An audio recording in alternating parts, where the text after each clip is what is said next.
গতকাল রাতে পরমের 10 বছরের মেয়ে পায়েলকে ধর্ষণ করা হয়েছে। ধর্ষণকারীকে গ্রেফতারও করার চেষ্টা করেছে পুলিশ। পায়েলকে রাতের বেলাতেই হাসপাতালে ভর্তি করানো হয়। বিমর্ষ চিত্রে করিডোর ঘেঁষে দাঁড়িয়ে আছেন পরম। একটু পরে একজন নার্স এসে তাকে বলল, স্যার, আপনার স্ত্রীর জ্ঞান ফিরেছে। থ্যাঙ্কস সিস্টার, এটা শোনার জন্য এতক্ষণ ওয়েট করছিলাম। উনি আপনার সাথে দেখা করতে চাইছেন, আপনি বরং ওনার কেবিনে যান। নার্সের সাথে কথা শেষ করে শীতলের কেবিনের দিকে ছুটতে লাগলো। পায়েল পরম আর শীতলের একমাত্র মেয়ে। গতকাল রাতে একটা বিয়ের অনুষ্ঠান থেকে বাড়ি ফেরার পথে একদম গুন্ডা তাদের অ্যাটাক করে। তারপর তাদের থেকে সমস্ত টাকা পয়সা ছিনিয়ে নেয়। শেষে ওদের ভেতর থেকে একজন পরমের ছোট মেয়ে পায়েলকে শীতলের কেবিনের সামনে এসে পরম দেখতে পায় বেডের উপরে শুয়ে আছে। সে ধীরে ধীরে এগিয়ে ওর পাশে গিয়ে বসলো। শীতল তার স্বামীকে উদ্দেশ্য করে বলে, আমি মরে গেলাম না কেন পরম? খোদা আমায় কেন বাঁচিয়ে রেখেছে? এমন কথা বলো না, আমি আর নিতে পারছি না এগুলো, প্লিজ। পায়েল কোথায়? ওর কি জ্ঞান ফিরেছে? তুমি আমাকে ওর কোনো কথা বলছো না কেন? দেখো শীতল, আমাদের মেয়ের যাই হয়ে যাক না কেন, ও বেঁচে আছে, আমাদের মাঝেই আছে, আর এইটুকুই অনেক আমাদের জন্য। তুমি আমাকে এসব বলে ভুলাতে পারবে না। আমি আমার মেয়েকে দেখতে চাই, ওর সাথে কথা বলতে চাই। তুমি কি আমার কথা শুনবে নাকি আমাকে যেতে হবে? প্লিজ এতটা উত্তেজিত হয়েও না, আমি কথা বলছি ডাক্তারের সাথে। প্লিজ আমায় আমার মেয়ের কাছে নিয়ে যাও, আর কিচ্ছু চাই না আমি। শীতলকে আশ্বস্ত করে পরম কেবিন থেকে বেরিয়ে আসবে। ঠিক তখনই ও পেছন থেকে পরমকে ডাক দিল, ওই নরক পিশাচগুলো কি ধরা পড়েছে? না, তবে শীঘ্রই ধরা পড়বে, তুমি একদম চিন্তা করো না, তোমার মেয়ের অপরাধীরা কেউ পার পাবে না। এই বলে পরম ঘর থেকে বেরিয়ে গেল। তারপর নিজের মেয়ের কেবিনের দিকে যায়। কেবিনের সামনে যেতেই দেখতে পায় দুজন ডাক্তার ভেতর থেকে বেরিয়ে আসছে। পরমকে দেখে তারা দুজনেই থেমে গেলেন। পরম সাহেব, আমরা আপনাকে নক করতে যাচ্ছিলাম। কি হয়েছে ডাক্তার সাহেব? আমার মেয়ের কন্ডিশন কি? আপনি নিউজটা শোনার আগে নিজেকে শক্ত করুন। আমরা খুব ভালো নিউজ দিতে পারছি না আপনাকে। ডাক্তারের কথা শুনে হার্টবিট ক্রমাগত বাড়তে লাগলো পরমের। আপনারা আমার ভয় আর বাড়াবেন না দয়া করে, কি হয়েছে বলুন। আপনার মেয়ে আপাতত কোমায় চলে গিয়েছে, কোনো রকম রেসপন্স নেই ওর। ডাক্তারের কথা শুনে পরম কিছুটা ঘাবড়ালেও নিজেকে যথা সম্ভব শক্ত রাখলো। মেয়েটা বেঁচে আছে এই অনেক। আর পরমের বিশ্বাস পায়ের খুব তাড়াতাড়ি সেরে উঠবে আর রেপিস্টও ধরা পড়বে। এদিকে রাতের বেলা কেবিনে শীতল আর বেডে শুয়ে আছে। কাল সকালেই ওকে রিলিজ করে দেওয়া হবে। সিস্টারকে বলে নিজের ফোনটা ম্যানেজ করে শীতল। তারপর একটা নম্বরে ডায়াল করলো। একটু পরে ওপাশ থেকে কেউ কলটা রিসিভ করে। শীতল চারিদিকে ভালো করে তাকিয়ে সেই ব্যক্তিকে উদ্দেশ্য করে বলতে লাগলো, কি খবর তোমার? বাইরে বের হওনি তো? লুকিয়ে থাকো, পুলিশ কিন্তু হন্যে হয়ে খুঁজছে তোমায়। যদি ভুল করেও ধরা পড়ে যাও না, পায়েলকে ধর্ষণের অভিযোগে ফাঁসি হয়ে যাবে তোমার। বুঝতে পেরেছো? তখন নিজেকে চাইলেও আর বাঁচাতে পারবে না। না ম্যাডাম, একদম চিন্তা করবেন না, আপনি যেখানে বলেছিলেন আমি সেখানেই আছি। ঠিক আছে, সাবধানে থেকো। মনে রেখো, তুমি ধরা পড়লে কিন্তু আমার বিপদ। আমার জন্য হলেও তোমাকে লুকিয়ে থাকতে হবে। লোকটার সাথে কথা শেষ করে শীতল ফোনটা রেখে দিল। সকালবেলা পরম এসে শীতলের কেবিনে প্রবেশ করলো। ওর মুখে এক টুকরো শুকনো হাসি। কেমন আছো শীতল? তোমার শরীর ঠিকঠাক তো? আমি কি করে ভালো থাকি? তোমরা আমার মেয়ের কোনো খবর দিতে পারলে না এখনো আমায়। শীতল, তুমি এত চিন্তা করো না, আমাদের মেয়ে বেঁচে আছে। তাহলে ও আমার কাছে আসছে না কেন? আমি ওকে দেখতে চাই, একটা বারের জন্য হলেও। সেটা এখন সম্ভব নয়। আজ তোমাকে রিলিজ করে দেওয়া হয়েছে, আমাদের একটু পরে বাসায় যেতে হবে। আর পায়েল, ও যাবে না আমাদের সাথে? না, যাবে না, কারণ পায়েল এখন সেই অবস্থাতে নেই। এই তুমি সেই তখন থেকে আমার সাথে হেলি করছো কেন? কি হয়েছে পরিষ্কার করে বলো। এরপর পরম শীতলকে ওর মেয়ের কোমায় চলে যাবার ঘটনা জানালো। শীতল স্বামীকে দেখিয়ে দেখিয়ে প্রচুর কান্নাকাটি করে। এরপর চোরাচুরিতেই শীতলকে আইসিইউতে নিয়ে যাওয়া হয়। পায়েল সেখানে একটা জীবন্ত লাশ হয়ে শুয়ে আছে। মেয়েকে এই অবস্থায় দেখে হাউমাউ করে কেঁদে ফেলল শীতল। ডাক্তার তাকে মেয়ের সাথে একান্তই কিছু সময় কাটানোর জন্য পারমিশন দিল। আইসিইউর দরজাটা খুলে ধীরে ধীরে ভেতরে ঢুকলো শীতল। এরপর নিজের মেয়ের পাশে গিয়ে বসলো। শীতল মেয়ের হাতটা শক্ত করে ধরলো। তারপর অস্ত্রসিক্ত চোখে বলতে লাগলো, মারে, কি হয়েছে তোর? কোনো সাড়া দিচ্ছিস না কেন তুই?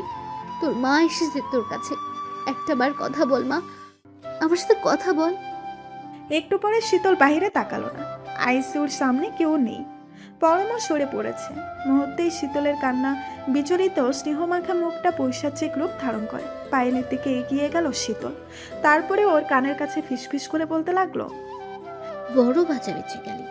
আমি তো তোকে মেরেই ফেলতে চেয়েছিলাম, কিন্তু তুই যে জমেরও অরুচি সেটা কি জানতো?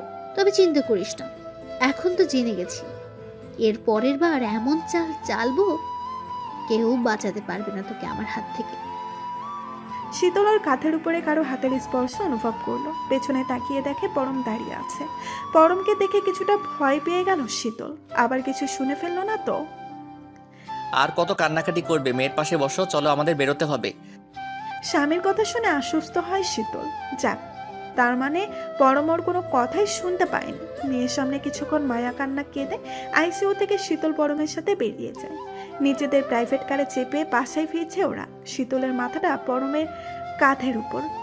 আমি তোমায় কোনো কিছুর বিনিময়ে হারাতে পারবো না। নিজের স্বামীকে উদ্দেশ্য করে বলে শীতল। আমি কোথাও যাচ্ছি না তোমায় ছেড়ে শীতল, আর তুমি এখন এসব চিন্তা করো না তো। চিন্তা করবো না এত সহজে বলে দিলে? তুমি জানবে কি করে তোমার চোখের আড়ালে কত কিছু ঘটে? কি ঘটে আমার চোখের আড়ালে? কি বলছো তুমি এসব? তোমায় আমার থেকে কেউ কেড়ে নিতে চাইলে আমি ছেড়ে দেব না তাকে, তাতে সে যেই হোক। শীতল, তোমার শরীরটা ভালো নেই, এখন দয়া করে একটু চুপ থাকো। হাসপাতালে আমাদের মেয়েটার ওই অবস্থা, আর তুমিও যদি এসব উল্টাপাল্টা চিন্তা করে করে নিজেকে অসুস্থ করে ফেলো, আমি সবটা কি করে সামাল দেব?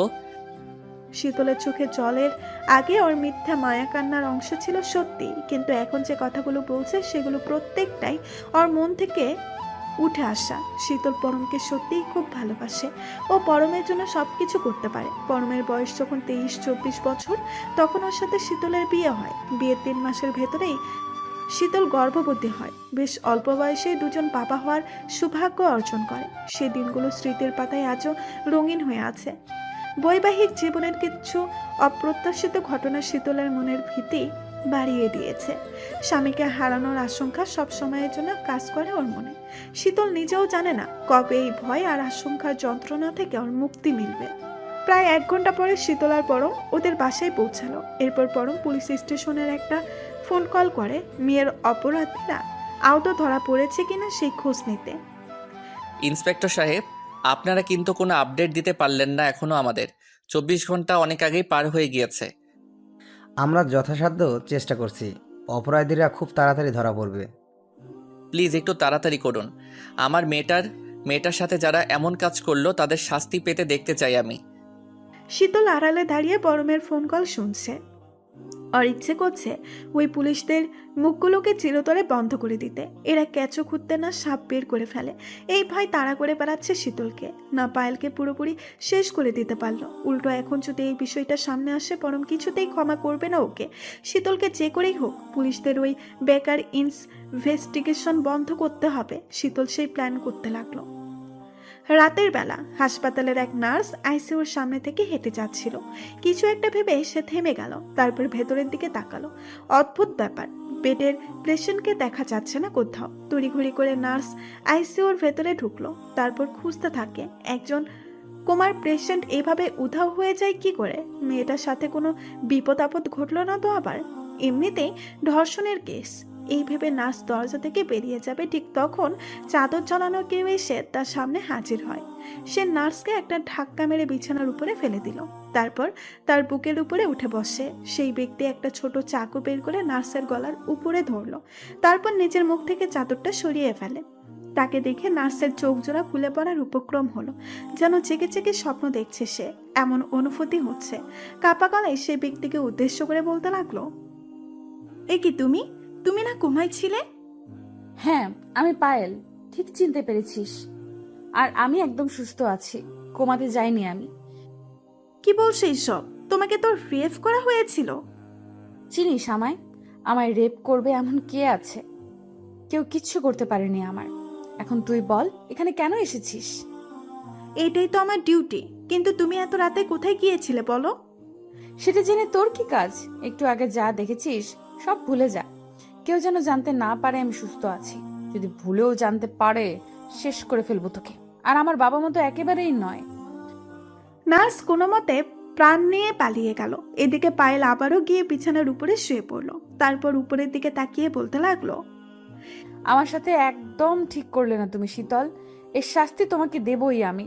আর পরম, তোমাকেও ছাড়বো না আমি। মেয়েকে এখানে রেখে দুজন কি করে বাড়িতে আরামে ঘুমাচ্ছ? একটু পরে সে নার্স একজন ডাক্তারকে ডেকে নিয়ে কোমার ভেতরে এসে ঢুকলো। পায়েল বাইরে থেকে তাদের কথা শুনতে পাচ্ছে। স্যার, আমি সত্যি বলছি, আমি নিজের চোখে ওকে হাঁটাচলা করতে দেখেছি।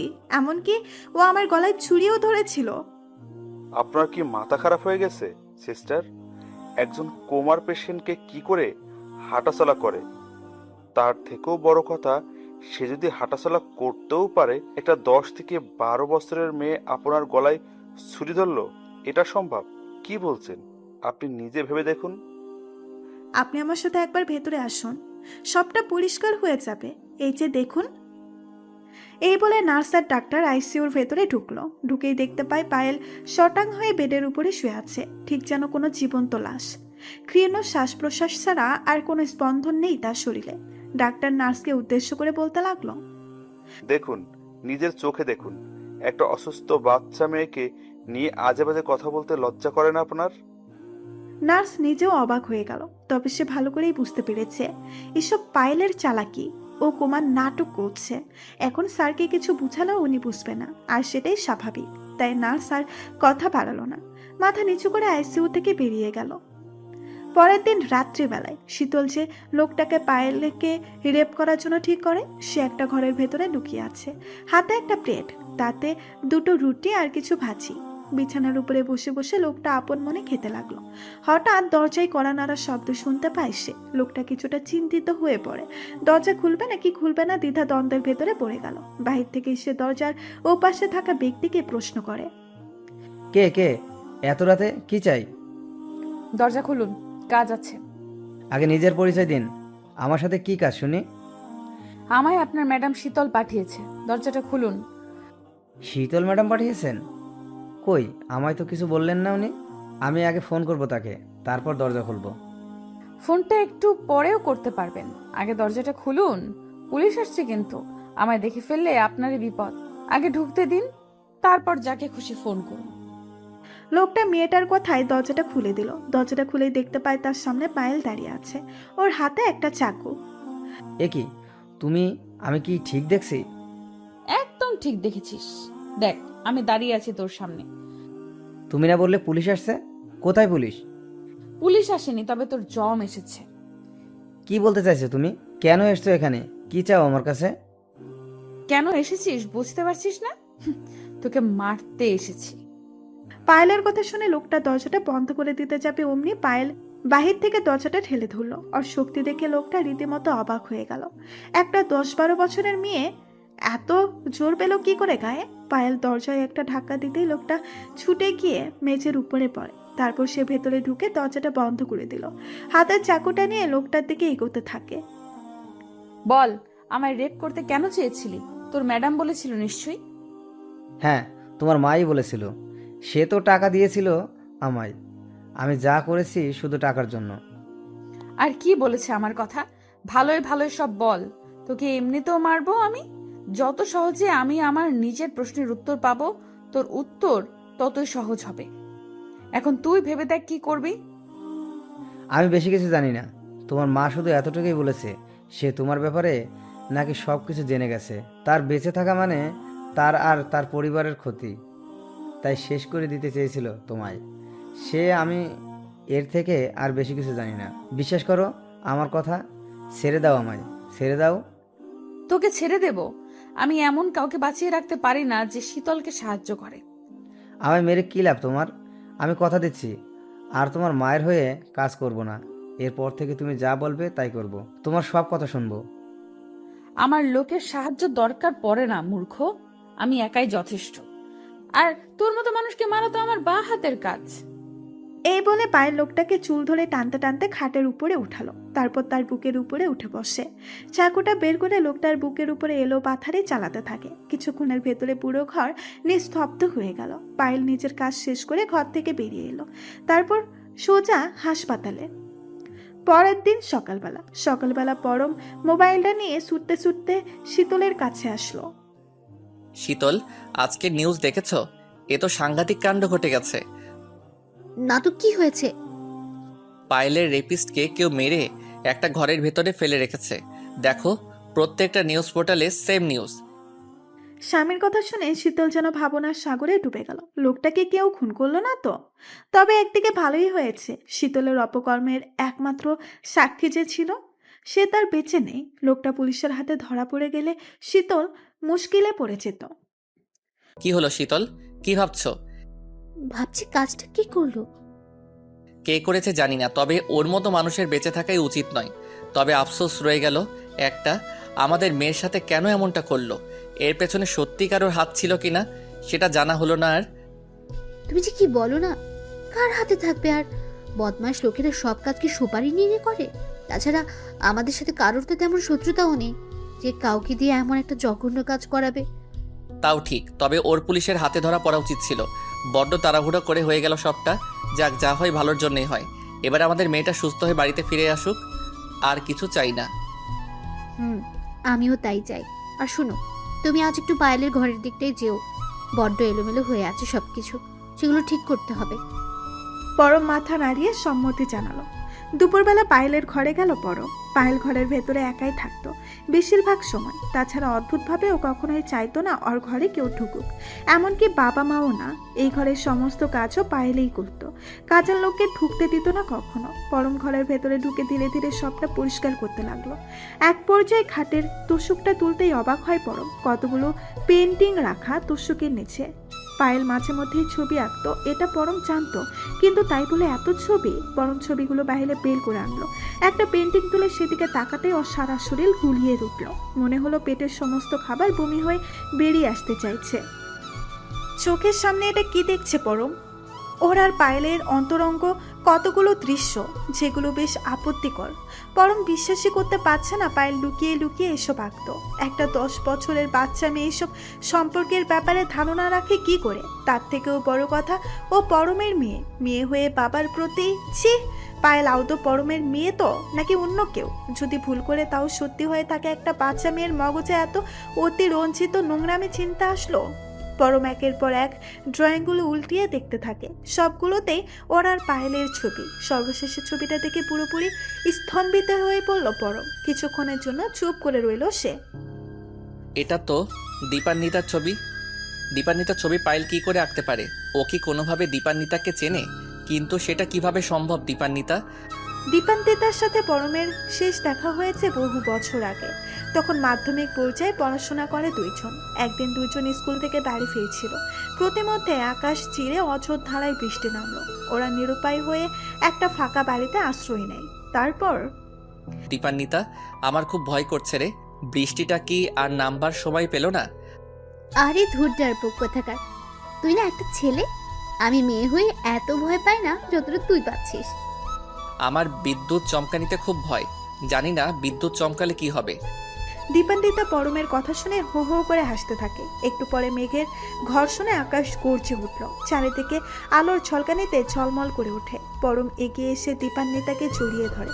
দীপান্বিতা ওকে ছাড়ানোর চেষ্টা করলেও পরম শক্ত করে চেপে ধরে। দীপান্বিতার কেমন জানি পরমের সেই স্পর্শ ভীষণ ভালো লাগছিল। এর আগে পরমের সাথে একসাথে ছুটে বেরিয়েছে, গড়াগড়ি খেয়েছে মাটিতে, কিন্তু এমন অনুভূতি হয়নি কখনো। দীপান্বিতা মন থেকে চাইছে পরম ওকে এভাবেই জড়িয়ে ধরুক। একটু পরেও অনুভব করে পরমের একটা হাত ওর স্কার্টের নিচ দিয়ে শরীরের কুলকিনারা খুঁজে বেড়াচ্ছে। একটা অদ্ভুত শিহরণ ঝাঁকুনি দিয়ে উঠল দীপান্বিতার শরীর। নিজের হাতটা পরমের শার্টের বোতামের ভেতরে নিয়ে গেল। পরমের শার্টের একটা বোতাম ছিঁড়ে মাটিতে পড়ে যায়। অমনি ওর বুকটা বেরিয়ে আসলো। দীপান্বিতা আলতো করে ওর বুকের উপরে একটা চুমু দেয়। পরম ফিস করে দীপান্বিতার কানের কাছে নিজের মুখটা নিয়ে বলতে থাকে, আমার ভেতরে এসব কি হচ্ছে দীপান্বিতা? জানি না, আমার কেমন জানি লাগছে। আমরা কি ঠিক করছি? আমি জানি না, কিছু জানি না। আমি কি করব এখন তাহলে? আমায় আদর কর, আজ আমায় মেরে ফেল, কষ্ট দে, আমায় যন্ত্রণা দে, তোর যা খুশি কর। পরম নিজের শার্টটা খুলে ফেললো। তারপর দীপান্বিতাকে খড় বিছুলের উপরে শুয়ে দেয়। তারপর ওকে আবারও বলতে লাগলো, নে, যত পারিস চিৎকার কর। আজ তোর যন্ত্রণা আমার আনন্দ। গলা ফাটিয়ে চিৎকার কর। বৃষ্টি থেমে গেল বলে। এমন সুযোগ আর আসবে না কখনো। এরপর দুজন দুজনকে আপন করে নিল। বাইরে তখন বৃষ্টি আর অবিরাম ধারা অব্যাহত রেখেছে। দীপান্বিতার চিৎকার পুরো ঘরকে আন্দোলিত করে তুলছে। ওরা ভালো করেই জানে এই আওয়াজ বৃষ্টির তোপে ঘরের গণ্ডি পেরিয়ে বাইরে যেতে পারবে না। এরপর আর দীপান্বিতার সাথে কোনোদিন দেখা হয়নি পরমের। পায়েলের কাছে দীপান্বিতার ছবি আসলো কোথা থেকে, এই চিন্তাই ভাবিয়ে তুলছে পরমকে। পরের দিন সকালবেলা হসপিটাল থেকে ডাক্তারের কল আসলো পরমের কাছে। হ্যাঁ ডাক্তার সাহেব বলুন। একটা গুড নিউজ আছে আপনার জন্য। কিসের গুড নিউজ? আপনার মেয়ে কোমা থেকে ফিরে এসেছে। Now she is out of danger. ডাক্তারের কথা শুনে পরম ছুটে কিচেনে গেল। শীতল রান্না করছিল। পরম উচ্ছ্বাসের স্বরে শীতলকে বলতে লাগলো, শীতল, আমাদের মেয়ে সুস্থ হয়ে গেছে। ডাক্তার ফোন করেছিল একটু আগে। শীতল খবরটা শুনে পরমের সামনে খুশি হওয়ার ভান করে। কি বলো? এটা তো খুব ভালো নিউজ। তা তুমি যাচ্ছ কখন হসপিটালে? আমি একটু পরেই যাব। ডাক্তার সাহেব বলল ওকে আমরা আজকেই বাড়িতে নিয়ে আসতে পারবো। চাইলে তুমিও যেতে পারো। না, আমি গিয়ে কি করব? তুমি বরং নিয়ে এসো। পরম কিচেন থেকে বেরিয়ে নিচের রুমের দিকে চলে গেল। পরম চোখের আড়াল হতেই শীতলের চোখে শীতল চিৎকার দিয়ে উঠল। তারপর দূরে সরে যায়। স্যুপটা খুব গরম ছিল, তাই না মা? এটা কি করলে তুমি? একটু সাবধানে থাকা উচিত ছিল তোমার। সরি মা, আমি একদম বুঝতে পারিনি। শোনো না, আমার ড্রয়ারে একটা মলম আছে, এসো তোমায় লাগিয়ে দেই। শীতল পায়েলের ডয়ার থেকে মলমটা নিয়ে আসলো। তারপরে সে মেয়ের পাশে বসে। পায়েল পরম যত্নে মায়ের হাতে মলম লাগিয়ে দিতে শুরু করে। পায়েল শীতলকে প্রশ্ন করে, মা, এতদিন তুমি অনেক মিস করেছো আমায়, তাই না? খুব মিস করেছি। শুধু আমি না, বাবাও ভীষণ মিস করেছে তোমায়। ভালো হয়েছে তুমি আবারও ফিরে এসেছো আমাদের মাঝে। হাতের মলম লাগানো শেষ হলে শীতল সুপের বোলটা নিয়ে রুম থেকে বেরিয়ে গেল। তখন রাত প্রায় 10টা। হাতের কাজগুলো শেষ করে শীতল নিজের ঘরের দিকে যাবে। হঠাৎ মৃদু মিউজিকের শব্দ ভেসে আসে ওর কানে। শব্দটা পায়েলের ঘর থেকেই আসছিল। জানালা দিয়ে উকি মারতেই দেখতে পাই ঘরের ভিতরে ড্রিম লাইট জ্বলছে আর পায়েল মিররের সামনে দাঁড়িয়ে গানের সাথে সাথে পা মেলাচ্ছে। যে মেয়েটা আজকেই কোমা থেকে ফিরে আসলো তার এরপর মানসিক কন্ডিশন থাকে কি করে ভেবে অবাক হলো শীতল। পায়েল এরপর যে কাণ্ড করে বসে, শীতল আরো বেশি অবাক হয়। পায়েল ওর রাতের দৃষ্টি সম্পূর্ণ খুলে ফেলল। অন্তঃবাসগুলো ছাড়া আর কিছুই নেই তার শরীরে। হঠাৎ শীতলের চোখ যায় পায়েলের পেটের নিচ দিকটায়। এরপর সে যে দৃশ্যের মুখোমুখি হয় রীতিমতো থতমত খেয়ে গেল। পায়েলের পেটের নিচের দিকটায় সিজার অপারেশনের দাগ। মহিলাদের যখন অপারেশন করে বাচ্চা ডেলিভারি করা হয় তারপর এরকম দাগের সৃষ্টি হয় যা আমৃত্যু থেকে যায়। এই দাগ শীতলেরও আছে, তাই সে ভালোই করে পরিচিত ডাক্তার সাথে। কিন্তু প্রশ্ন হলো পায়েলের মতো একটা বাচ্চার শরীরে সিজার অপারেশনের দাগ এলো কোথা থেকে? শীতল কথাটা ভেবে জানালার বাইরের দিকে পা বাড়াবে, ঠিক তখন পায়েলকে উদ্দেশ্য করে বলে উঠল, কোথায় যাচ্ছ মা? ভেতরে এসো না। পায়েলের ডাক শুনে শীতল চমকে উঠল। তার মানে পায়েল বুঝতে পেরে গিয়েছে মা ওকে অনেক আগে থেকে লুকিয়ে দেখছে। শীতল ঘুরে পায়েলের ঘরের দিকে গেল, তারপর ভেতরে ঢুকে পড়ে।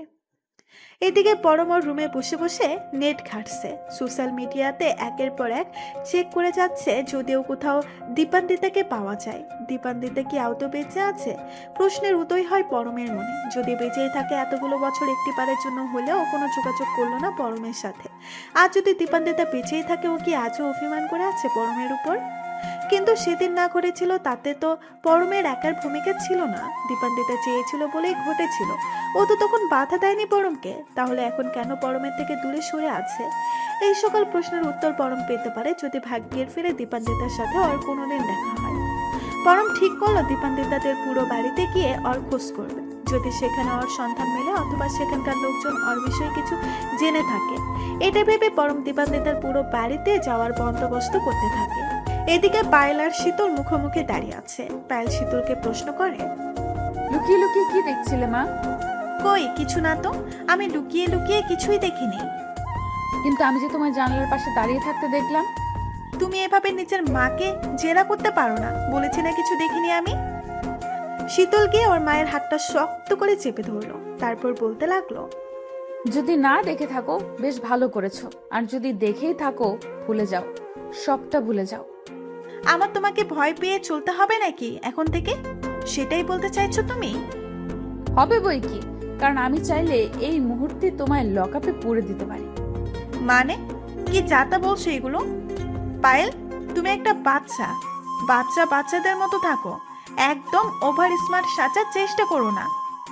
আমাকে মেরে ফেলানোর প্ল্যানটা তোমারই ছিল, তাই না? আমার কাছে কিন্তু সব প্রমাণ আছে। যদি একবার নিজের মুখ খুলি কি হবে তোমার বুঝতে পারছো? পায়েলের কথা শুনে যেন আকাশ থেকে পড়ল শীতল। এই সবটা জানে কিন্তু কি করে? পায়েলকে কে বলল যে ওকে মারার প্ল্যানটা শীতলের ছিল? কি বাজে কথা বলছো! আমি তোমার মা হই পায়েল। কোনো মা পারে নিজের পেটের মেয়ের সাথে এত বড় অন্যায় করতে? কিন্তু সেই লোক তো নিজে সবটা স্বীকার করেছে। কোন লোক? তোমার ভাড়া করা সেই লোক যে তোমাকে ম্যাডাম বলে ডাকতো, আর যাকে আমি নিজের হাতে শেষ করেছি, এই 2 হাতে। পায়েলের কথা শুনে স্তম্ভিত হয়ে পড়ল শীতল। এগুলো কি বলছে ও? সেই লোককেও খুন করেছে, কিন্তু ও তো কমাই ছিল তখন। তাহলে কি করে সম্ভব? পায়েলকে শীতল কিছু বলতে যাবে ঠিক তখনই পরমেশের রুমের দরজার সামনে উপস্থিত হয়। দরজার বাইরে দাঁড়িয়েই ও শীতলকে বলতে লাগলো, একটু ঘরে আসো তো শীতল, কথা আছে তোমার সাথে।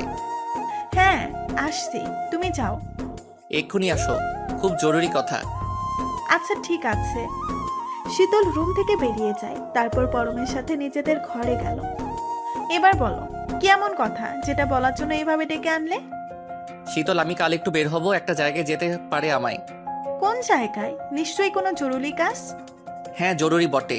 আমার ফিরতে যদি দেরি হয় একদম টেনশন করবে না, এমনকি কাল না ফিরতেও পারি আমি। বুঝেছি, কিন্তু কাজটা কি সেটা তো বললে না। একজন পূর্ব পরিচিতর খোঁজে যাব, যাকে এই মুহূর্তে সব থেকে বেশি দরকার আমার।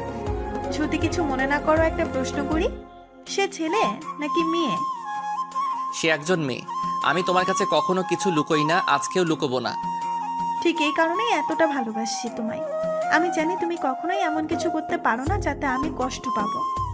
তবে শুধু এটুকুই নয়, আরো অনেক কথা আছে যেগুলো তোমাকে আমার অনেক আগে বলা উচিত ছিল, কিন্তু কখনো সৎসাহস করে উঠতে পারিনি।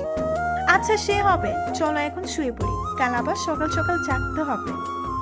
পরম আর শীতলকে বিছানায় শুয়ে পড়ল। পরম নিজের পা শীতলের পায়ের উপরে রেখে আলতো করে ঘুষতে লাগলো। তারপর পেছন থেকে শীতলকে জড়িয়ে ধরে।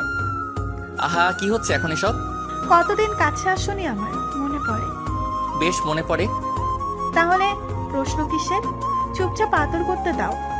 শুধু তুমিই করবে আর আমি? পরম শীতলের হাতটা ধরে নিজের মুখমণ্ডলের উপরে রাখলো। তারপর হাতটা বুকের উপরে নিয়ে যায়, তারপর নাভির উপর। শীতল নাভির উপরে আঙুল ঘুরিয়ে পরমকে সুরসুরি দিতে থাকে। পরম শীতলের হাতটা শক্ত করে ধরে নাভির আরো খানিকটা নিচে যায়, তারপর আরো নিচে। শিহরণে ওর চোখ দুটো বুজে আসলো। পরম মুখটা শীতলের কানের কাছে নিয়ে ফিস ফিস করে বলে, তোমার হাতটা এত নরম কেন গো? তুলো লজ্জা পাবে এই হাতের কাছে। একটু বেশি হয়ে গেল না? দাঁড়াও, তোমার হচ্ছে। এই বলে শীতল হাত দিয়ে একটু জোরে দুষ্টুমি করে পরমের সাথে। পরম আহ শব্দ করে উঠল। কি করছো কি? লাগছে তো। দুই দম্পতি এভাবে নিজেদের ভেতরে খুনসুটিতে মেতে উঠল। হঠাৎ ওদের দরজার সামনে কারো ছায়া পড়ে। পরম তার পরনে ট্রাউজারটা টেনে তুলে লাফ দিয়ে উঠে বসলো।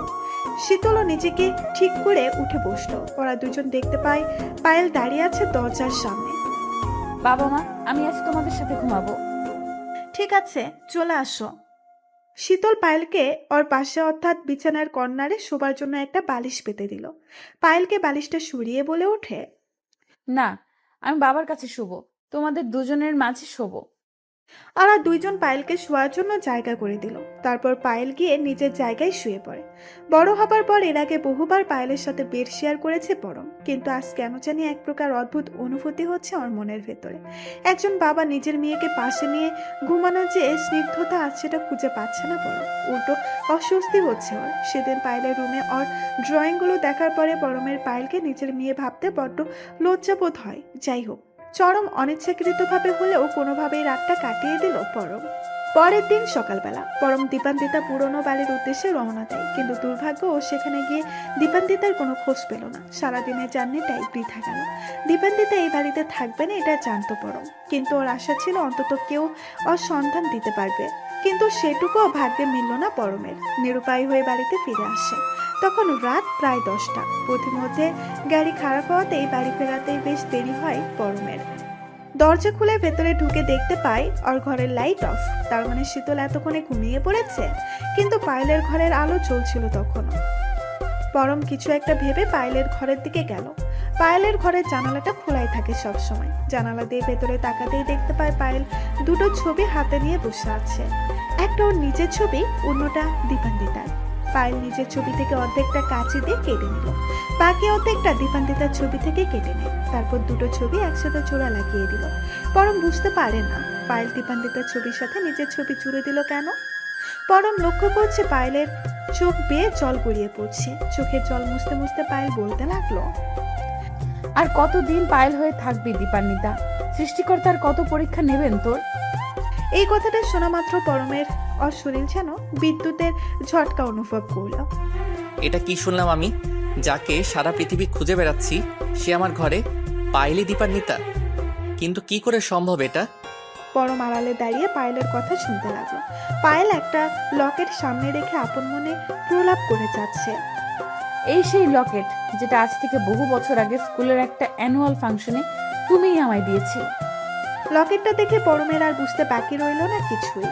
এ তো সেই লকেট যেটা আজ থেকে বহু বছর আগে যখন দুজন মাধ্যমিকে পড়াশোনা করতো তখন পরম পায়েলকে দিয়েছিল। লকেটের ভেতরে দীপান্বিতা আর পরমের ছোটবেলার ছবি এখনো জল করছে। এই দৃশ্য রীতিমতো টনক নড়িয়ে দিল পরমে। তার মানে পায়েল যা বলছে সব সত্যি। ও যদি দীপান্বিতা নাই হয় তাহলে এই লকেট ওর কাছে এলো কি করে? তার থেকে বড় কথা, এটা যে অ্যানুয়াল ফাংশনের দিন দিয়েছিল সেটাও পায়েলের জানা। এক পর্যায়ে হঠাৎ পায়েল পেছনে কারোর উপস্থিতি টের পেয়ে যায়। ও পেছনের দিকে ঘুরে তাকায়। পরম জানালার এপাশে এসে দাঁড়ালো। কে ওখানে? কি হলো? আমার প্রশ্নের উত্তর দিচ্ছ না কেন? কি লুকিয়ে লুকিয়ে আমার কথা শুনছো? পরম নিশ্চুপ হয়ে দাঁড়িয়ে আছে। না, এখন যে করেই হোক পায়েল অর্থাৎ দীপান্বিতার সামনে নিজেকে ধরা দেওয়া যাবে না। পরমের এখন অনেক কিছু জানা বাকি। আগে সে নিজের সকল প্রশ্নের উত্তর পেয়ে যাক, তারপর দীপান্বিতার মুখোমুখি হবে। এইভাবে পরম চুপি চুপি আর রুমের দিকে পা বাড়ালো। ঠিক তখন একটা অপ্রত্যাশিত বাধাই চমকে উঠল। দেখতে পায় সামনে পায়েল দাঁড়িয়ে আছে। তুমি এখানে কি করছো বাবা? পায়েল পরমকে প্রশ্ন করলো। তুমি আমাকে একদম বাবা বলে ডাকবে না। কেন বাবা ডাকবো না? কি হয়েছে তোমার? আর এত রাতে তুমি এখানে কেন? কিচেনে গিয়েছিলাম জল খাওয়ার জন্য। কিন্তু খবরদার, তুমি আমাকে আর কখনো বাবা বলে ডাকবে না। তাহলে কি বলে ডাকবো? তোমার আমাকে কোনো কিছু বলে ডাকারই দরকার নেই। বাবা তোমার কি হয়েছে? এমন করছো কেন? আমি তোমার মেয়ে, দেখো আমি পায়েল। তাহলে তোমায় কেন বাবা ডাকবো না? বলেছি না তুমি আমাকে আর কখনো এই নামে ডাকবে না। আর যদি নেক্সট টাইম তোমার মুখে এই নামটা শুনি, আমার থেকে কেউ খারাপ হবে না। এই বলে পরম ছুটতে ছুটতে ওয়াশরুমের দিকে ছুটে গেল। বেসিনের সামনে নিজের মুখটা এগিয়ে দিতেই পেটের সমস্ত খাবার মুখ থেকে গড় গড় করে বেরিয়ে আসতে লাগলো। পরমের এমন অনুভূতি হচ্ছে যেন নারী বুড়ি শুদ্ধ সব কিছু বেরিয়ে আসবে। বেসিনের পানির ট্যাপটা অন করে তার নিচে নিজের মাথাটা রাখলো পরম। ভেজা মাথা আর মুখমণ্ডল নিয়ে কিছুক্ষণ পরে নিজের রুমে চলে আসলো। তারপর বিছানার উপরে বসে চোখ বুজে রইল। ওর মাথার জল মুছে বেয়ে বিছানার চাদরের উপরে পড়ছে। পাখিটা শার্টের ভেতর দিয়ে ঢুকে শরীরে বিস্তীর্ণ রেখা তৈরি করছে। একটু পরে পরম অনুভব করে কেউ আর মাথায় হাত রাখলো। তারপর একটা টাওয়াল দিয়ে ভেজা মাথাটা মুছতে শুরু করে। শীতল আজ বাড়িতে নেই, একটা বান্ধবীর বিয়েতে গিয়েছে। তাহলে কি পায়েল এলো ঘরে? পরম চোখ দুটো খুলে দেখতে পায় ওর ধারণাই সঠিক। না, এবার আর পায়েলকে বাধা দিল না পরম। এটা কি অবস্থা করেছো? ঠান্ডা লেগে যাবে তো। আমার ঠান্ডা লাগুক বা না লাগুক তাতে তোমার কি? হ্যাঁ, আমার অনেক কিছুই, কারণ আমি তোমার। এটা বলতে পায়েলের মুখটা চেপে ধরলো পরম। কি হও তুমি? আমার মেয়ে, তাই তো? সেটাই বলতে চাচ্ছিলে? তুমি জানো একজন বাবা মেয়ের সম্পর্ক কতটা পবিত্র হয়, কতটা শুদ্ধতা থাকে সেই সম্পর্কের ভেতরে? কিন্তু আমি তো কিছুই বলিনি। তুমি আমাকে আর কখনো বাবা বলে ডাকবে না। তাহলে কি শুধু পরম বলে ডাকবো নাকি গুড্ডু? গুড্ডু নামটা শুনে আরেক প্রস্তুত চমকে উঠল পরম। এ তো সেই নাম যে নামে ছোটবেলায় সবাই ডাকতো ওকে। পরমকে ওর বাবা মা আদর করে গুড্ডু বলে ডাকতো। আর মাঝে মধ্যে দীপান্বিতা আর ওর স্কুলের বন্ধু বান্ধবীরাও একই নামেই ডাকতো ওকে। সময়ের কালস্রোতে যে নামটা ভুলেই বসেছিল পরম, আজ বহু বছর পরে আবারও সেই নামে নিজের কানে শুনলো। কেন করলে এটা আমার সাথে? কেন বললে না আগে তুমি আমার দীপান্বিতা? আমার মেয়ে হওয়ার নাটক কেন করলে? আর আমার মেয়ে পায়েল কোথায়? তাকে কি করেছো তুমি? একসঙ্গে এত প্রশ্ন, আমি কোনটা ছেড়ে কোনটার উত্তর দিই বলো তো? তোমাকে আমার সকল প্রশ্নের উত্তর দিতে হবে, কারণ আমি জানি তুমি দীপান্বিতা। পায়েল কিছু বলতে যাবে পরমকে, ঠিক তখন রুমের ভেতরে শীতল এসে ঢুকে পড়ে। ওর আগমনে দুজনের কথাই সেদ পড়লো। এ কি তুমি এত তাড়াতাড়ি চলে আসলে? সকালে না ফেরার কথা ছিল? ভাবলাম রাতটা বাইরেই কাটাবো, তাই চলে আসা। তাছাড়া ওদের বিয়ে গোধূলি লগ্নেই হয়েছে, চাইলে আরো আগে ফিরতে পারতাম। আচ্ছা ঠিক আছে, তুমি ফ্রেশ হয়ে আসো, আমি শুয়ে পড়লাম। শীতল ফ্রেশ হবার জন্য ওয়াশরুমের দিকে চলে যায়। পায়েল আগেই ওর রুমে চলে গিয়েছে, সবাই ঘুমিয়ে পড়েছে। রাত প্রায় 1টা। হঠাৎ পায়েলের ফোনটায় একটা মেসেজের শব্দ বেজে উঠল। ঘুম ঘুম চোখে পায়েল মোবাইলের স্ক্রিনের দিকে তাকায়। আমি বাড়ির পেছনে আছি, এক্ষুনি দেখা করো। পায়েল গায়ে একটা চাদর জড়িয়ে বেরিয়ে পড়ে। সিঁড়ি বেয়ে চুপি চুপি নিচে ফ্লোরে আসলো, তারপর মেইন দরজা খুলে বাড়ির পেছনের বাগানের দিকে হাত দিলাম। পায়েলের হাতে একটা টর্চ জেলে কাউকে খুঁজছে। হঠাৎ ওর টর্চটা একজন মহিলার উপরে গিয়ে পড়ে। পায়েল দ্রুত গিয়ে তার সামনে উপস্থিত হলো। কি হলো তোমার? এত রাতে কেন ডাকলে? পায়েল বিরক্তিকর কণ্ঠ সেই মহিলাকে উদ্দেশ্য করে বলে, কেন রেখেছি বুঝতে পারছো না? তুমি আমায় ইগনোর কেন করছো? আমার কল রিসিভ কেন করছো না? আগে তার উত্তর দাও। আমার ইচ্ছে হয়নি তোমার সাথে কোনো রকম যোগাযোগ করতে, তাই। বুঝতে পেরেছো এবার?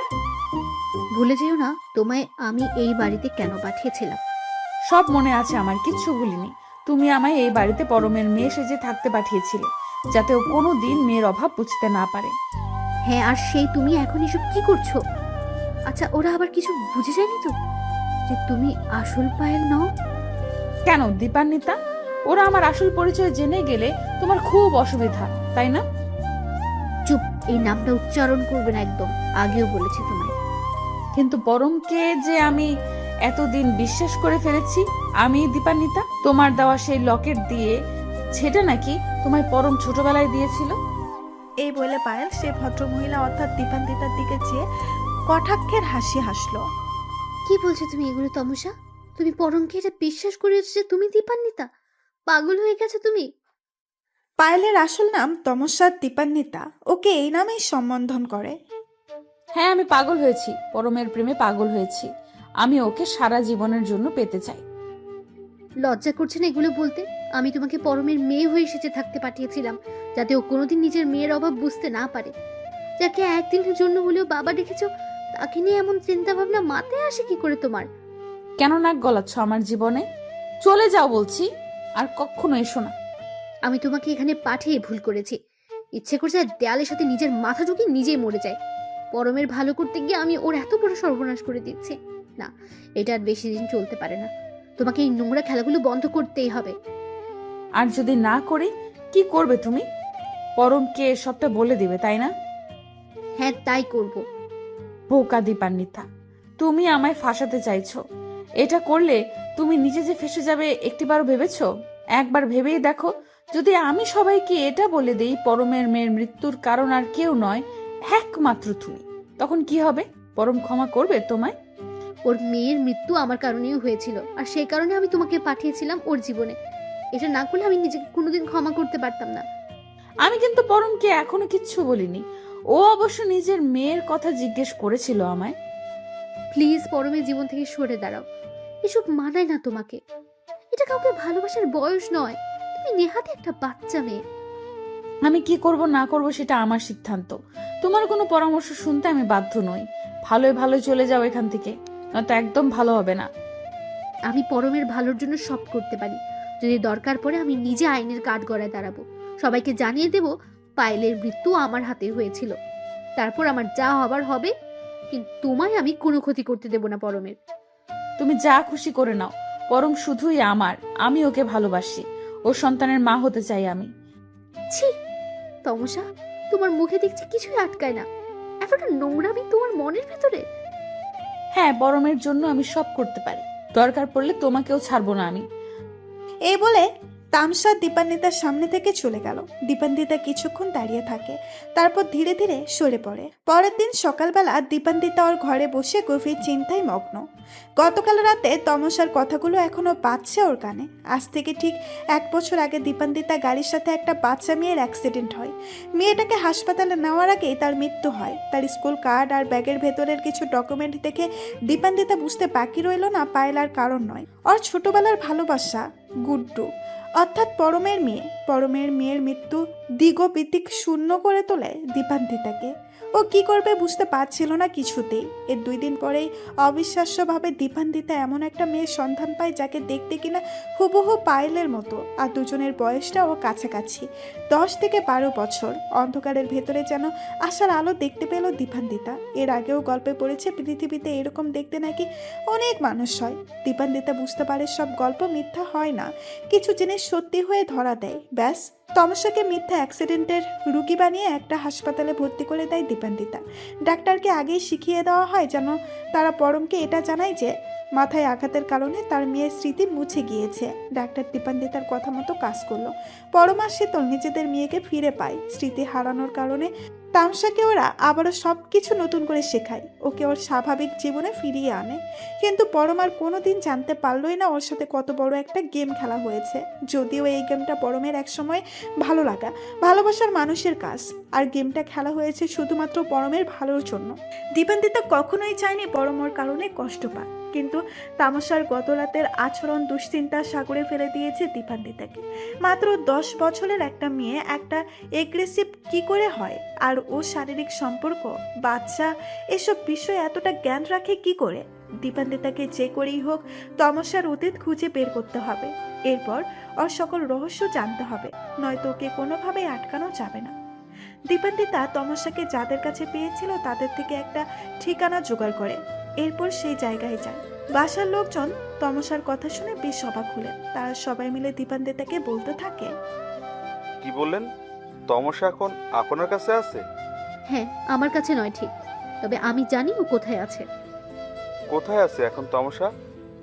ধরুন আমার এক বন্ধুর বাড়িতে। বন্ধুর বাড়িতে? আর কে কে আছে ওই বাড়িতে? আচ্ছা, আমি তমসার ব্যাপারে আমি জানতে পেরেছি আপনাদের কাছে। আপনারা তার উত্তর না দিয়ে একের পর এক প্রশ্ন করে যাচ্ছেন আমায়। ম্যাডাম, আগে বলুন ওই বাড়িতে আর কে আছে? আমার বন্ধু আর ওর স্ত্রী।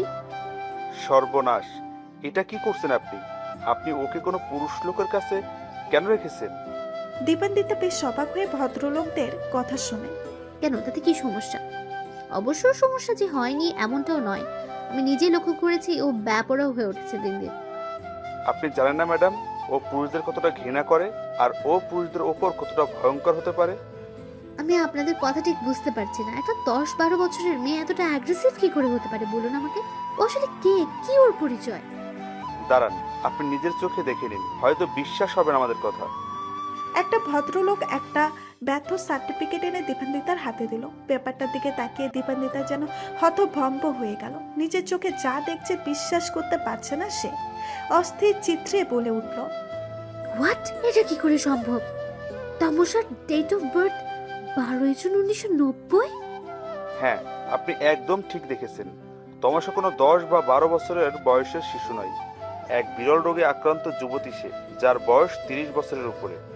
হ্যাঁ, আর যার শরীরের স্বাভাবিক গ্রোথ সিস্টেম অফ থাকার কারণে শারীরিক কোনো পরিবর্তন হয়নি, তবে মানসিকভাবে সে একজন প্রাপ্তবয়স্কা।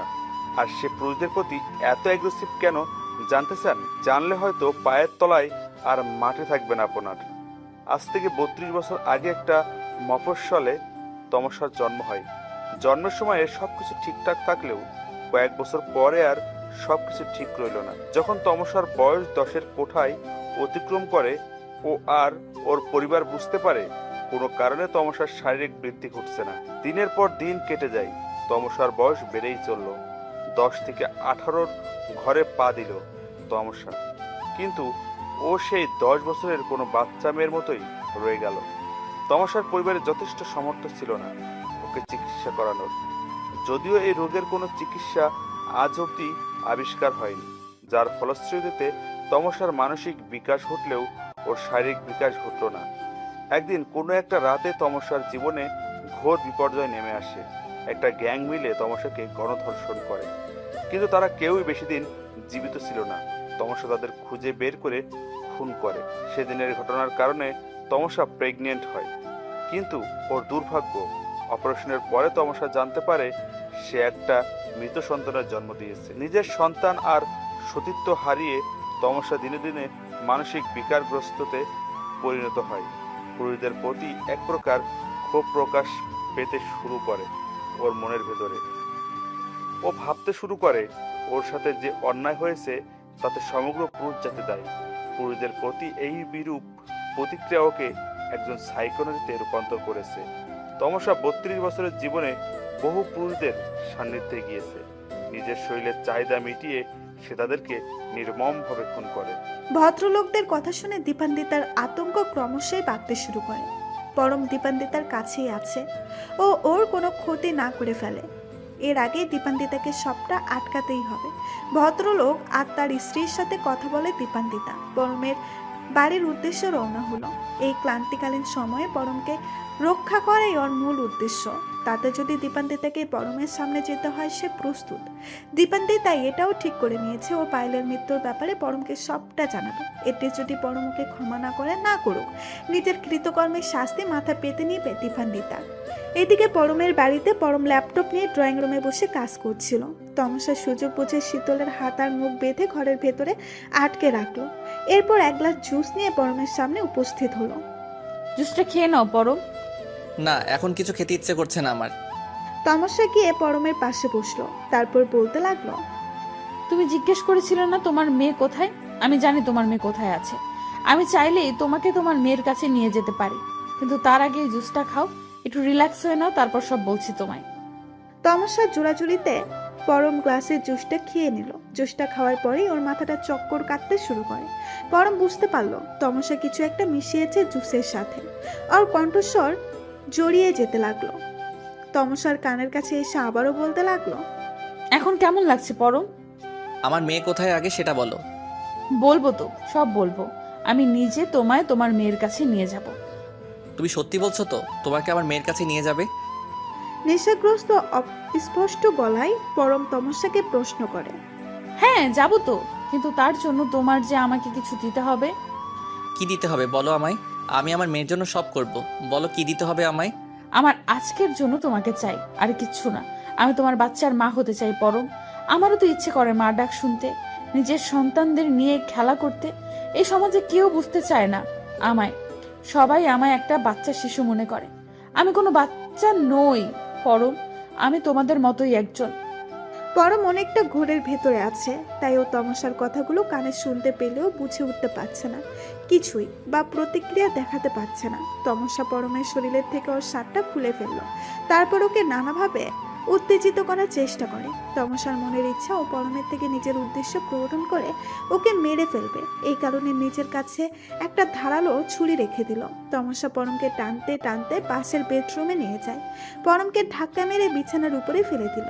তারপর ওর কাছে গিয়ে কাতরভাবে অনুরোধ করতে হবে, প্লিজ একটিবার আমায় তোমার ভালোবাসা পেতে দাও। আমি তোমার সন্তানের মা হতে চাই, ফিরিয়ে দিও না আমায়। তোমার ভেতরে কি পুরুষত্ব জেগে উঠছে না? নিজের বাহুডোরে পিষে মেরে ফেলো আমায়, তোমার আঘাতে জর্জরিত করে ফেলো। কাম অন পরম, আর কত নপুংসতা দেখাবে? তমসা পরমের থেকে কোনো ধরনের রেসপন্স না পেয়ে ওর প্রতি ক্রুদ্ধ হয়ে ওঠে। ছুরিটা বের করে পরমের বুকের উপরে উঠে পড়ল। আমার কথা শুনবে না তাই তো? আমাকে তোমার সন্তানের মা হতে দিলে না, তুমিও আমার সাথে সেই ব্যবহারটাই করলে যেটা বাকিরা করতো। তাহলে আর তোমাকে বাঁচিয়ে কেন রাখবো? তোমার সাথে সেটাই করব যেটা অন্যদের সাথে করেছি। এই বলে তমসা পরমের বুকের উপরে ছুরিটা চালিয়ে দেবার জন্য উদ্যক্ত হলো। ঠিক তখন পরম খপ করে হাতটা ধরে ফেললো, তারপর ওর উপরে উঠে পড়ে। আমায় মেরো না প্লিজ, তুমি যা বলবে তাই করব আমি।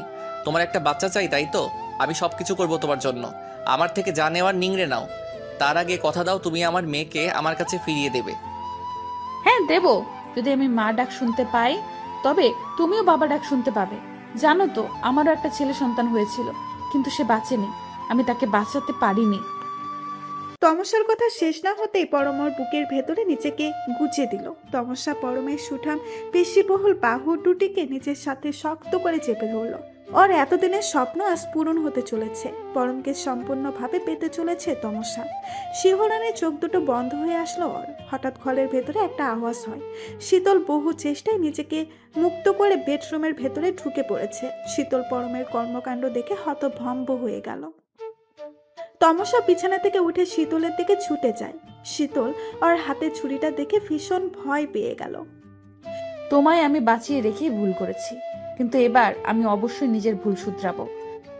এই বলে তমসা শীতলকে আঘাত করতে উত্ত্যক্ত হয়। শীতলকে ধাক্কা মেরে মেঝেতে ফেলে দিল। এর মধ্যেই কলিং বেল বেজে উঠল। তমসা শীতলকে আটকানোর চেষ্টা করছে যেন ও দরজা অবধি পৌঁছাতে না পারে। শীতল কোনো ক্রমে দরজার সামনে গেল। তারপর দরজা খুলতেই দেখতে পায় বাহিরে একজন ভদ্র মহিলা দাঁড়িয়ে আছে। দীপান্বিতা উদ্বিগ্ন কণ্ঠে শীতলকে বলল, আমার পরিচয় পরে দিচ্ছে, আগে বলুন পরম কোথায়? ও ঠিক আছে তো? কেন, কি হয়েছে ওর? তমসা তমসা কোথায়? শীতল আর দীপান্বিতা বেডরুমের দিকে ছুটে গেল। ভেতরেই ঢুকতেই দেখতে পায় তমসা একটা ছুরি তাক করে আছে পরমের দিকে। দীপান্বিতা একটি মাটির ফুলদানি তুলে পেছন থেকে তমসাকে আঘাত করে। ফুলদানির আঘাতে তমসা জ্ঞান হারায়। পরমকে এরপর সুস্থ করা হলো। দীপান্বিতা আর শীতল মিলে তমসাকে বেঁধে ফেলে। এরপর পুলিশে খবর দিল। পুলিশ এসে তমসাকে গ্রেফতার করে নিয়ে যায়। শীতল পুলিশের কাছে সবটা স্বীকার করে। তমসার প্রতি সন্দেহবশত ও তমসাকে শেষ করে দেওয়ার জন্য একসময় গুন্ডা ভাড়া করেছিল, কিন্তু তমসা সেবারের মতো বেঁচে যায়। দীপান্বিতা পরমকে সবটা খুলে বলল যে পায়েলের অ্যাক্সিডেন্ট ওর গাড়িতেই হয়েছিল, আর তারপর দীপান্বিতা যা করেছে শুধুমাত্র পরমের জন্য, যাতে নিজের মেয়ের মৃত্যু শোক বয়ে না বেড়াতে হয় ওকে। দীপান্বিতা আর শীতল দুজনেই হয়তো যে কাজ করেছে সেগুলো আইনের দৃষ্টিতে সঠিক ছিল না, কিন্তু ওরা দুজন যা করেছে পরমকে ভালোবেসেই করেছে। শীতল পরমের সন্তানের মা, আর পরমের পাশে থাকার অধিকার সবার আগে। দীপান্বিতা পরম আর শীতলকে এক করে আবারও নিজের চিরচেনা গন্তব্যে ফিরে এলো। আদালতে তমসার ফাঁসি সাজা শোনানো হয়, আর কিছুদিন পরে ওকে ওর কৃতকর্মের শাস্তি দেওয়া হবে। এর 1 বছর পরে পরম শীতলকে নিয়ে ডাক্তারের চেম্বার থেকে বাড়িতে ফিরছে। শীতল 3 মাসের প্রেগনেন্ট। পরমের সন্তানের মা হতে চলেছে ও। হঠাৎ একটা মেয়ে কোত্থেকে ছুটতে ছুটতে ওদের গাড়ির সামনে এসে পড়লো। মেয়েটা মাথা তুলে তাকাতেই ওরা দুইজন বেশ অবাক হলো। এ কি তমসা, তুমি? তোমার না ফাঁসি সাজা হয়েছিল? তুমি বাইরে কি করছো? আমায় জেলে আটকে রেখে ফাঁসি দেবে এমন চুক্তি কার আছে? দেখো, আমি বের হয়ে এসেছি। তবে তোমরা ভয় পেও না, আমি আর তোমাদের কোনো ক্ষতি করব না। তোমরা দুজন আমার হাত থেকে ফসকে গিয়েছিলে, হয়তো সেদিন তোমাদের ভাগ্যে মৃত্যু লেখা ছিল না। চলি, নিজের নতুন পরিচয় আর নতুন একটা আশ্রয় খুঁজে নিতে হবে আমায়। আর শাস্তি দিতে হবে সেই সব পুরুষদের যারা মেয়েদের ভোগের বস্তু মনে করে। কেউ ছাড় পাবে না, কেউ না। এই বলে তমসা লোকজনের ভিড়ে হারিয়ে গেল। ধন্যবাদ সবাইকে আমাদের পাশে থাকার জন্য।